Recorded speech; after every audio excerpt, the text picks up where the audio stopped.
In this video, evidence will be presented that the murder of LaVoy Finicum was premeditated. More specifically, it will be shown that an FBI agent fired a foam bullet, hitting LaVoy in the left side of his chest, where he often carried a gun, causing him to reach for the wound.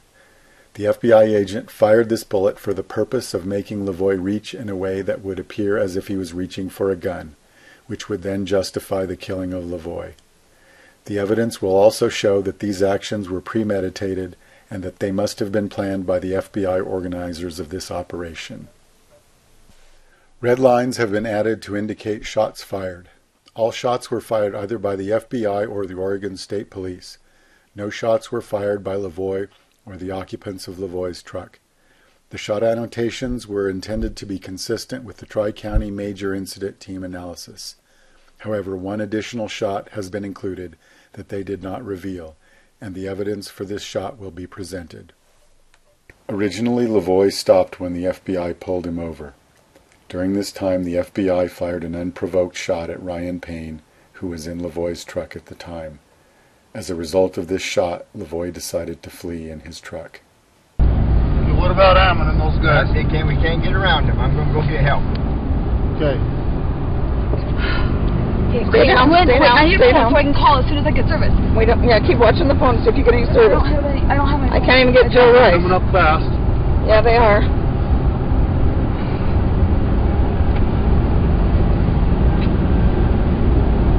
Okay, I don't know about numbers.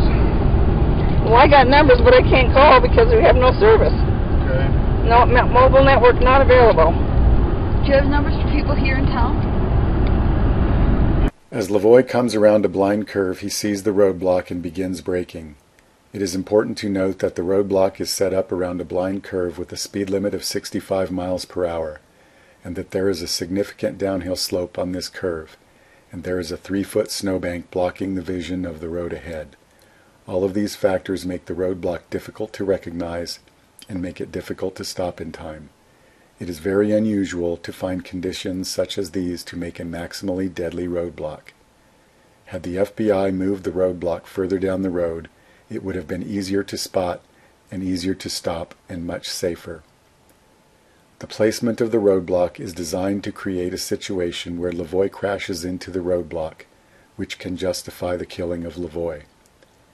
As LaVoy approaches the roadblock, notice that 3 shots are fired at his truck. There is no possible way that these 3 shots could stop the truck or make the situation safer for anyone, since at this time LaVoy is attempting to slow down as seen by his brake lights. These shots are fired to prevent LaVoy from being able to stop and to provoke a violent confrontation in order to justify killing LaVoy. Hang on. Okay, because they're shooting. Hang on. Okay, we're here. Go ahead and shoot me. Immediately as LaVoy exits the truck with his hands up, he is fired upon twice. His hands remain up. These shots were an attempt to provoke LaVoy to some action that might justify killing him.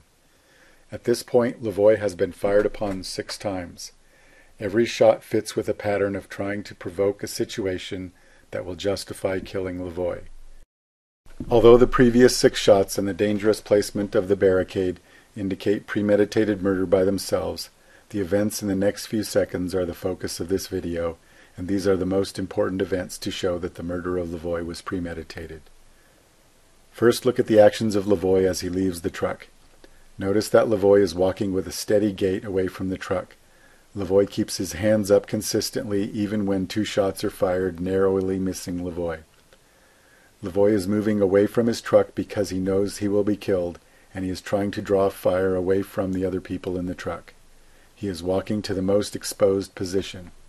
If he intended to fight, he would not do this. Instead, he would have pulled his weapon earlier and used the truck as cover. I have stopped the video at the time of the foam bullet shot. Now watch the change in motion of LaVoy after the foam bullet shot. He looks confused, he limps, he lurches forward, he is spinning around and not walking straight, and his arms come down and go up several times. The character of LaVoy's motion has changed dramatically at this point. Something must have happened to explain this. Now we will examine the actions of this FBI agent who is kneeling in the snow with his gun aimed at LaVoy. For now I will assume that this FBI agent has not taken a shot and show that this leads to absurd conclusions. This FBI agent is not sighting his gun with the physical sight. He is kneeling and shooting from the hip. Although this makes it much harder to see that he is aiming his gun at LaVoy, this can be verified. This is very unusual since he has had time to prepare. This FBI agent uses cover in an unusual way.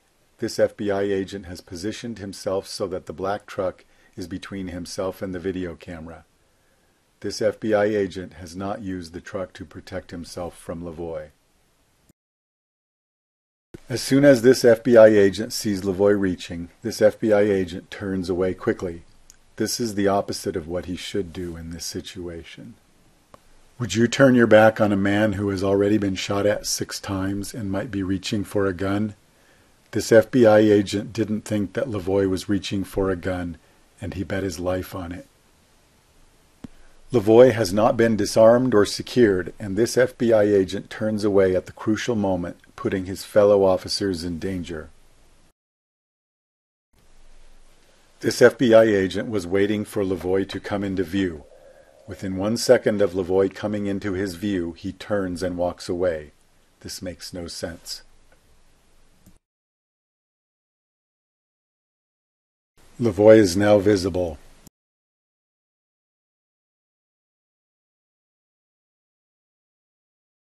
The FBI agent turns away.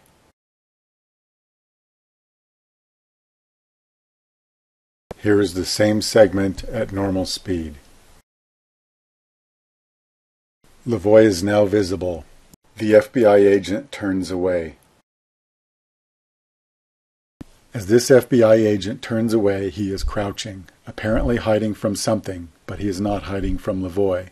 His back is fully exposed to LaVoy, and this FBI agent does not seek cover from LaVoy, although cover is easily available behind any of the trucks.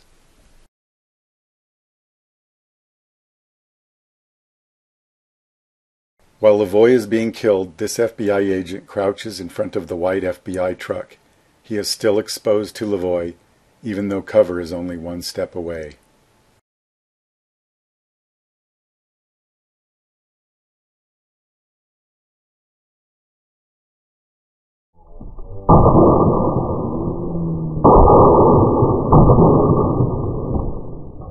Immediately after LaVoy is killed, this FBI agent gets up and aims his gun at LaVoy's truck. Now this FBI agent uses a normal shooting posture.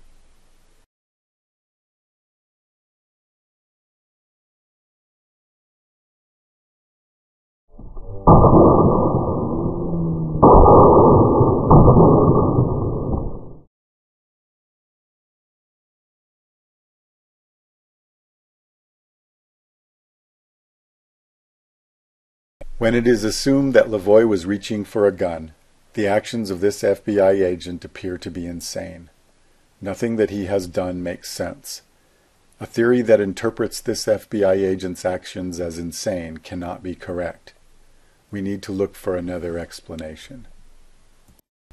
If we assume different motives for this FBI agent, all of these events and more will be easily explained.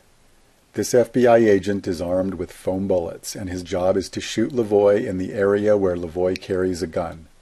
The purpose is to get LaVoy to reach for the wound, which will appear on the video as reaching for a gun, and the FBI will be able to justify the killing of LaVoy. This FBI agent must get his shot quickly, and he must get away quickly without being noticed on the video.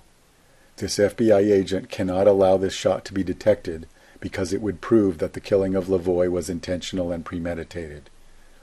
It is the intent from the beginning for the FBI to release the video as justification for the killing of LaVoy, and this FBI agent knows this. Although this theory is simple, it predicts that many unusual events will be found. The FBI agent should shoot early and run away. The FBI agent should be more afraid of the camera than of LaVoy. It predicts the location of a foam bullet injury on LaVoy to be near where he normally carries a gun. It even predicts what the FBI story will be. Because of the unusual nature of these predictions, if these things are found, it will be strong evidence for the theory. In addition, many events that up to now have had no explanation at all from any theory will be shown to have an explanation from this foam bullet theory. This FBI agent is hiding the fact that he is shooting. He is shooting from the hip, probably using a laser sight. This FBI agent is using the truck as cover to hide from the camera. He is not using the truck as cover from LaVoy. The fact that the truck fails to hide him from the camera is only due to the high angle of the camera at this instant, defeating his attempt to hide. This FBI agent shoots as soon as LaVoy is visible to him. He needs to get his shot as soon as possible.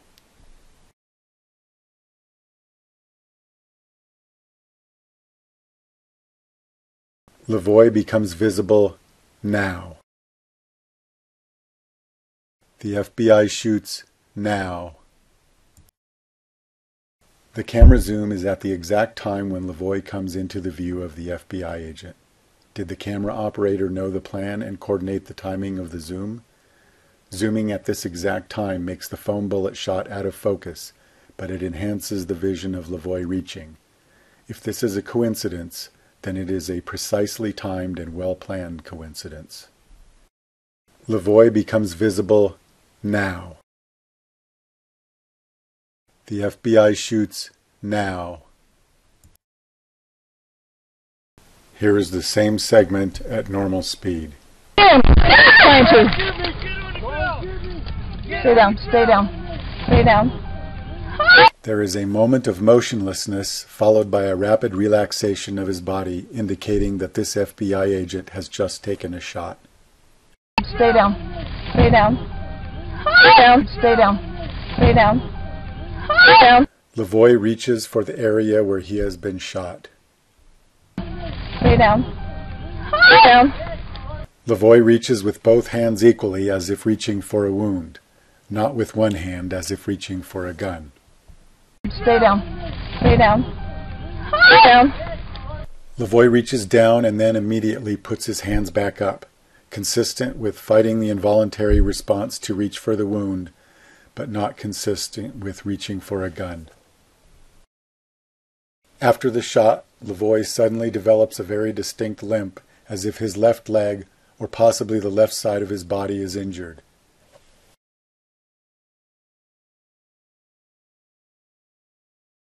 LaVoy is clearly injured, but not as severely as one would expect from a real bullet, possibly indicating that a foam bullet was used. Each time that LaVoy tries to lift and move his left leg, he also reaches down. This indicates that the wound may be in his torso rather than his leg, and also that each reach is due to the wound from the initial foam bullet.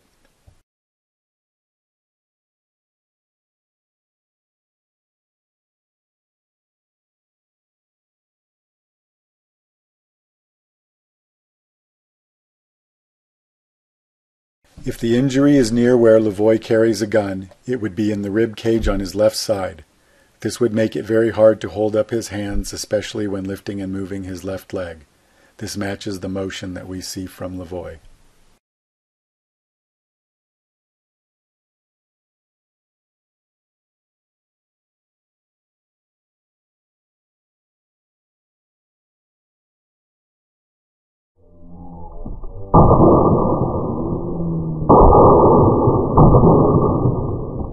The FBI knows that it is very unlikely that anything would be found in the autopsy to reveal this wound. First of all, since LaVoy dies within seconds of this shot, bruising would not have time to form since his heart stops seconds later. Second, there is a lot of damage to the torso from real bullets, which could hide the superficial wound of a foam bullet. Now we will look at the autopsy report. This superficial abrasion is about the size of a bullet and is listed under number 2 gunshot wound of the neck and upper chest. The abrasion is near the gunshot exit, but it is not explained by the gunshot exit wound. This seems consistent with the type of injury expected from the foam bullet.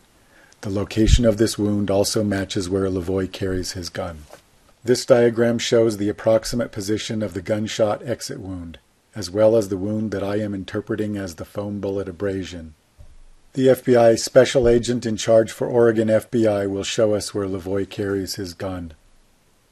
On multiple occasions, Mr. Finicum was observed wearing a shoulder holster on the left side where he carried a sidearm. The location and character of the wound in the autopsy and the location where LaVoy carries his gun are an exact match to the foam bullet theory. LaVoy's speech is disrupted during the shot. The shot occurs in the place that is labeled as inaudible in the audio transcript according to the Deschutes County Sheriff's Office, although they do not list a shot there. LaVoy's speech after the shot is not as clear as before the shot. Go ahead and shoot me. Damn! Trying to. Shoot me. Get on the ground. Stay down. Stay down. Stay down. Stay down. Stay down. Shoot me. You're gonna have to shoot me. Damn it. Are they shooting him? Did they shoot him? You asshole. The shot can be clearly heard on the video. The sound is muffled because of its position behind the truck. Because of this, the sound has no direct path to the truck cab where the sound is being recorded and is reflected off the trees and landscape. Stay down. Stay down. Stay down. Stay down. This is the officer's statements from the Major Incident Team report. Officer 4 states that he can tell a less lethal shot by its sound. Here I will compare the sound of the foam bullet shot to LaVoy with the sound of shots using lethal bullets. Here is the foam bullet shot to LaVoy. Stay down. Here are several shots using lethal bullets.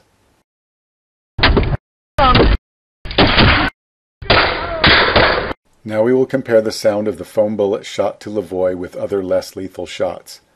The less lethal shots also have the sound of the bullet hitting the truck. Try to recognize the underlying sound of the shot. Here is the foam bullet shot to LaVoy. Stay down. Here are the less lethal shots. Shit. Keep going. Up. Yes. That's ridiculous.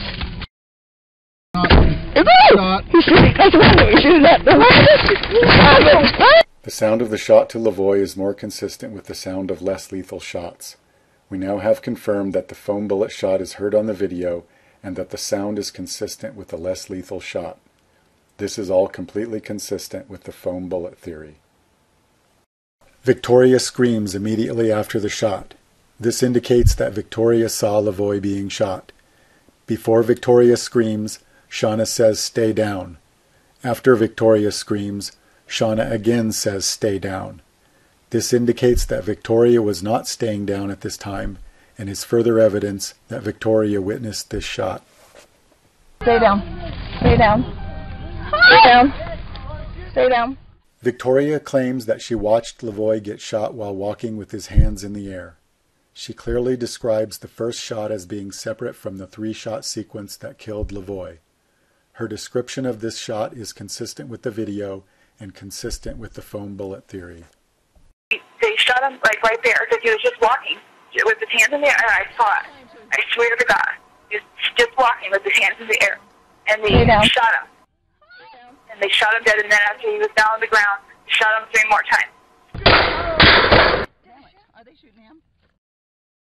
The FBI agent turns away immediately after the shot. Because of the rapidness of this action, he must have planned his exit before taking the shot. Stay down. Stay down. Stay down. Stay down. This FBI agent turns away as soon as LaVoy begins to reach. His mission has been accomplished. Now he needs to make his escape.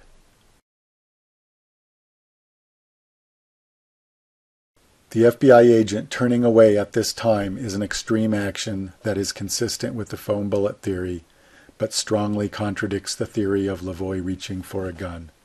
The FBI agent is not leaving his post, since his job was not to disarm and secure LaVoy, but to get LaVoy to reach for his wound. His job is now to get away so that his shot will not be discovered.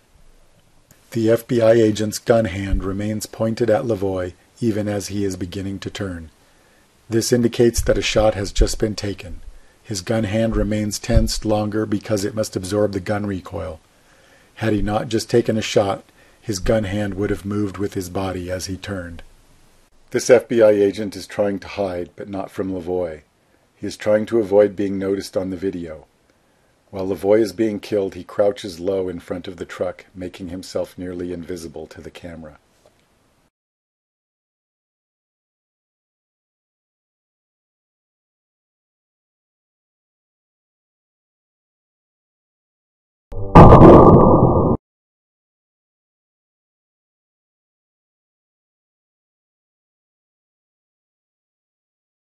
While LaVoy is being killed, this FBI agent is trying not to be seen. He wants the focus to be on the officers making the kill shot. Immediately after LaVoy has been shot, this FBI agent gets up out of hiding.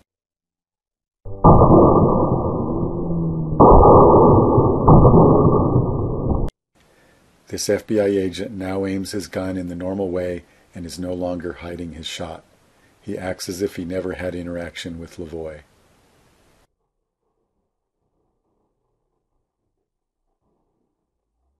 After this FBI agent points his gun at LaVoy's white truck, less lethal rounds can be heard hitting the truck near where he is aiming. According to the major incident team, only less lethal rounds were fired at LaVoy's truck at this time. This is consistent with this FBI agent being armed with foam bullets. Damn it. Are they shooting him? Did they shoot him? You assholes. Oh my God! Okay. In the following video clip, Sheriff Nelson will present the findings of the major incident team.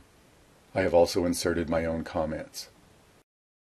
When you see this footage in real time, you will see that Mr. Finicum rapidly gets out of his truck. There was no mention of the 2 shots that were fired at LaVoy as he got out of the truck. He is commanded to get on the ground. He does not comply with commands and get on the ground, and continues moving away from his truck. He is commanded a second time to get on the ground. Again, he does not comply and continues moving away. The video has been stopped just a few frames before LaVoy is shot with a foam bullet. He reaches across his body with his right hand into his jacket towards the area. This is not even an accurate description of the events in the video. LaVoy is clearly reaching with both hands. Saying that he is reaching across his body with his right hand is misleading. Where his gun was found. The Oregon State Police do not shoot. He lifts his hands. He looks down at his jacket and again reaches across his body with his right hand into his jacket towards the area where his gun was found. If LaVoy was reaching for a gun, he should have a gun in his hand after the first reach. There is no reason for him to fail at this task. There is no reason to look down, no reason to reach more than once, and no reason to put his hands up between reaches. These events are not consistent with reaching for a gun. The Oregon State Police do not shoot. It is important to note that our investigation has determined that at this point, Mr. Finicum has not been shot with any lethal rounds or less lethal rounds. If LaVoy has not been shot with any lethal or less lethal rounds, then there is nothing to prevent LaVoy from successfully grabbing his gun. If the major incident team claims that LaVoy was actually reaching for a gun, they need to explain what prevented him from doing it successfully after 3 tries. They have presented a case for why the officers may have mistakenly thought LaVoy was reaching for a gun, but when they tried to claim that LaVoy actually was reaching for a gun, their reasoning fails. In order to maintain the theory of LaVoy reaching for a gun, they have had to ignore most of the evidence or pretend that it is not relevant and focus only on the evidence that was engineered, primarily LaVoy reaching down. They must also gloss over the details of the reaching event, because when you look at them too closely, they are not consistent with LaVoy reaching for a gun. This is a summary of the evidence that was presented. 3 theories are compared. First, the theory that LaVoy reached for a gun. Second, the foam bullet theory, but assuming that it was not premeditated and that the FBI agent made the decision to fire as the situation developed. Third, the foam bullet theory that has been presented in which the murder of LaVoy was premeditated. A plus sign is placed in the table if the evidence is explained by the theory. A minus sign is placed in the table if the evidence contradicts the theory. If a spot in the table is blank, this means that the evidence is not explained by the theory. To score each theory, 1 is added for each plus sign and 1 is subtracted for each minus sign. The total score for each theory is shown here. The theory that LaVoy reached for a gun has a negative score. This is because more evidence contradicts it than supports it. The foam bullet theory explains all of the evidence. If we remove the premeditated part of the foam bullet theory, the theory falls apart and explains less than half of the evidence. This shows that to explain all of the evidence, the murder of LaVoy must have been premeditated. It is clear that this analysis strongly supports the foam bullet theory and strongly supports the conclusion that these actions were premeditated. Because the actions of the FBI agent are radically inconsistent with normal behavior and normal procedures, there is no way to avoid the conclusion that these actions were premeditated. Although the actions of only one FBI agent have been analyzed, the theory requires that he was not acting alone. The planners of this operation are implicated even more because of the numerous coordinated actions necessary to create this situation. The evidence is clear and the conclusion is certain. The murder of LaVoy Finicum by the FBI was premeditated.